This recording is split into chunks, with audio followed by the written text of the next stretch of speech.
The 2024 F1 season is finally coming to a close, but we make our way for one final time to the Abu Dhabi GP.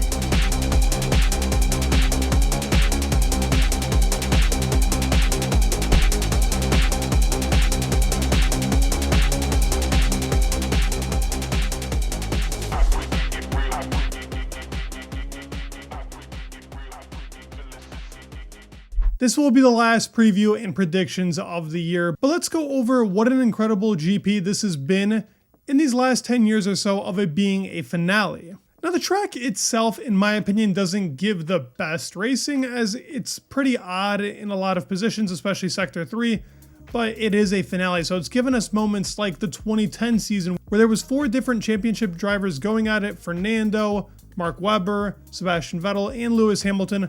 Ultimately, Vettel ended up coming out on top, but it was nice to see this even towards the very end of the season. Vettel ended up going on to win 2010 to 2013. We had quite the interesting race by him in 2012, where he did end up starting from the pit lane, making it all the way to the very end in P3. That is still today the most positions made up in a race. That was incredible by Sebastian, and it saved him his championship that year. 2012 also gave us the iconic Kimi Räikkönen radio. I'll keep you updated on the gap.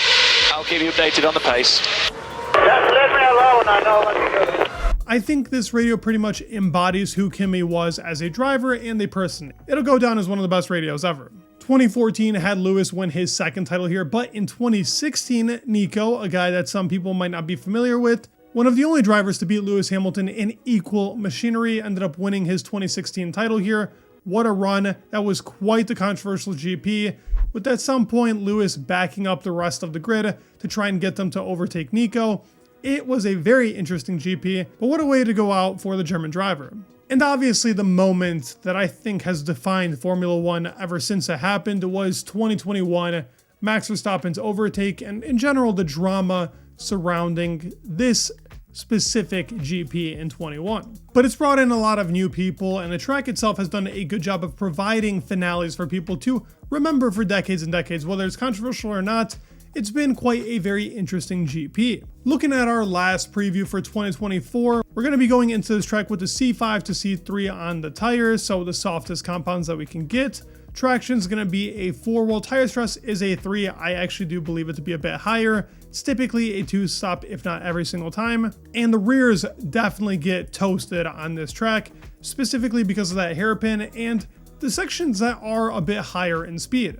The grip on the asphalt is a 3. This track is ran throughout the whole season, but it's pretty sleek, so that's why it's about in the middle. Braking is definitely going to be very high on the scale, and downforce will be as well, because Sector 3 itself is very slow speed and it can make up a lot of lap time as well as help with tire wear. Lastly, the track evolution is going to be a 4, and as they say, it's a downforce in 3. It depends on what teams want to go for. You can make a compromise to have a faster Sector 1 and 2, but Sector 3 is probably the most important sector on this track, mainly to do with tire wear and especially in the race. But obviously, looking at this track preview, it's down to Ferrari or McLaren who can win the constructors. That's probably the most interesting part we have here coming into Abu Dhabi. It is a 21-point difference, so it will take a lot for Ferrari to win. Even a 1-2 with them finishing 3 and 4 McLaren would not be enough to finish it out. So it's got to either be a 3-5 if they 1-2. It's a lot of different scenarios. I don't want to throw them all up in the air, but I want to go over where the cars will be strong and why I do believe that one team probably has the advantage over the other. I'm going to talk about that a lot in my predictions, but let's go over the track right now itself. I'll give you some hints as we get into predictions. Starting off this spectacle of a lap in Abu Dhabi, going into turn 1, you're going to want to put the car as right as possible to prioritize the exit going into turn 2, which will be flat out in these Formula 1 cars, and so will 3. Most cars in the race should be able to take this flat out somewhere towards the midpoint. In qualifying, it'll be flat out from Q1 to Q3. This will then go into turn 4 and then goes into the famous turn 5 hairpin, which is the start of sector 2. And you're going to want to prioritize the exit here because it is a very long straight, and the DRS effectiveness here will be very important as we do have a lot of downforce, and most of the overtakes will be made going into a very tricky turn 6 and 7, which requires a lot of curb. Should be pretty helpful for the Ferrari car, and so will that straight line speed. But then you're going to go flat out into turn 8, which barely is a corner. But that's going to lead us into Sector 3, which is Turn 9. This is probably the hardest corner on the track for both the tires and the drivers, as it does give a lot of lap time. Overtakes in this corner are super impressive when there is a tire differential, and it's probably the best part of the Abu Dhabi track. But then that leads us for this last final tricky sector on turns 10 and 11. That's going to be flat. Turn 12 will be a very hard braking zone where you're going to want to put the car as left as possible, hitting a bit of that curb. Turns 13 and 14 are also very tricky, but give a lot of lap time. The rears are going to be very fired up by this time. Finishing off the lap, you got turns 15 and 16. 15 is flat. 16, you want to prioritize the exit, taking as much curb as possible on the left-hand side. That will finish off a lap in Abu Dhabi. Really, the only overtaking zones here are 5, 6, and 9. They're all very tricky. 6 is probably your best possibility to see as much overtakes.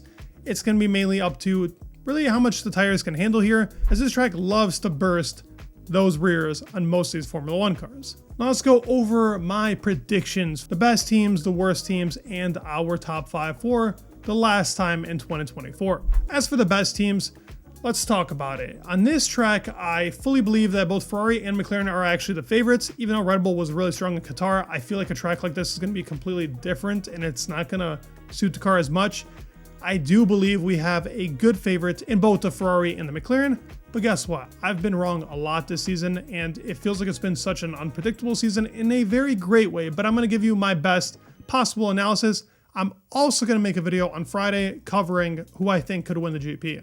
But I feel like Sector 1 is going to be a very strong part of that for McLaren, as there is some medium and high speed stuff where I think the car is going to be fully planted, and they're much better in going into these turns than I think Ferrari and both Red Bull are. But as we make our way to the hairpin, where it's going to be a big long straight, McLaren has been the more draggier car over the Ferrari. Ferrari has taken curbs much better, which turns 6 and 7 will help. I then fully believe, other than turn 9, 10, 11, 12, 13, 14, 15, and 16 should be very strong for the Ferrari car. I think it's going to be very close. In 23, the SF23 was really good. I fully believe that this SF24 will be the stronger car. I am picking Ferrari as the best team here by this much. Not very much, but enough to say that they're the best team. And obviously that's going to put McLaren as the second best team, and then I think Red Bull will be third, as I think Mercedes is going to be very lost on a track like this. They were in 22 and 23. I expect the same in 24. Their car is still all over the place. They disappointed me in Qatar, to be honest. I thought they would be much quicker, but yet again, doesn't really matter. Even with all the conditions, that car is still very tricky to tell whether it's good or not. But then for the worst teams, yet again, another toss-up. Sauber seemed to not be the worst. Williams have now been performing the worst.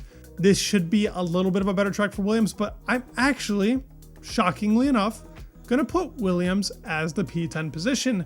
Yeah, that's quite a shock because they were very quick mid-season, but with the amount of crashes, I just fully believe that the team and so far the drivers right now probably are taking less risk. It's not like they're going to get a P8, 7, or 6 position, so P9 is kind of solidified for them.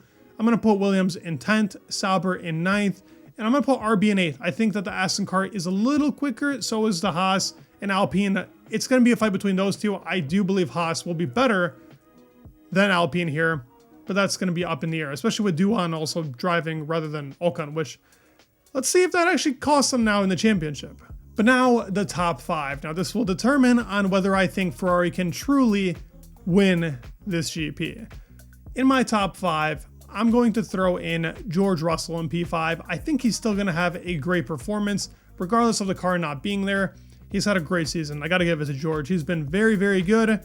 And he's been in a lot of controversy lately with Max Verstappen. So let's see if he can truly put himself in these top 5 positions in a car that I don't believe is faster than what the 6 drivers should have. But then in P4, I'm going to throw in Carlos. I think this has not been an amazing track for him.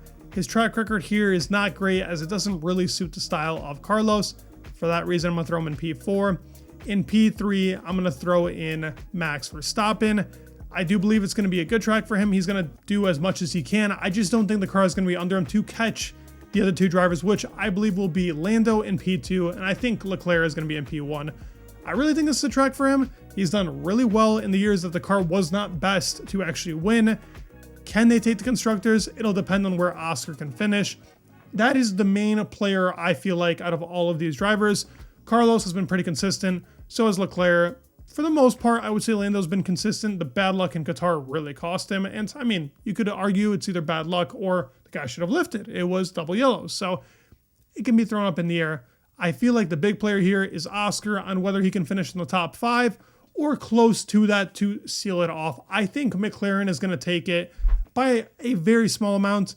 I do believe Ferrari deserves it. If you ask me throughout the season, they feel like the more complete team. McLaren has made so many mistakes. It shouldn't be close. It's also a 8-point difference between Charles and Lando. So if Leclerc wins with the fastest lap, that will put them at tied. I think that ends up actually giving it to Leclerc because of the victories. That would be something. And I don't know how Lando would feel finishing in P3 in a season that he was supposed to contend for the World Championship. I guess there's a lot at stake here. It'll make it interesting. I definitely am intrigued of the whole Ferrari and McLaren fight. As I said, I'm going to talk about it on Friday, Thursday upgrades video. But I hope you guys enjoyed these previews and predictions. Let me know if you guys want to see this next year.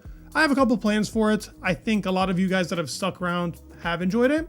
I hope that it gets shown to a lot of people. I put a lot of effort into these. And I would hope that they do even bigger next year because I like making them. I think they're fun to make. Thank you guys for coming around. Please leave a like, subscribe. It would mean the world. And peace.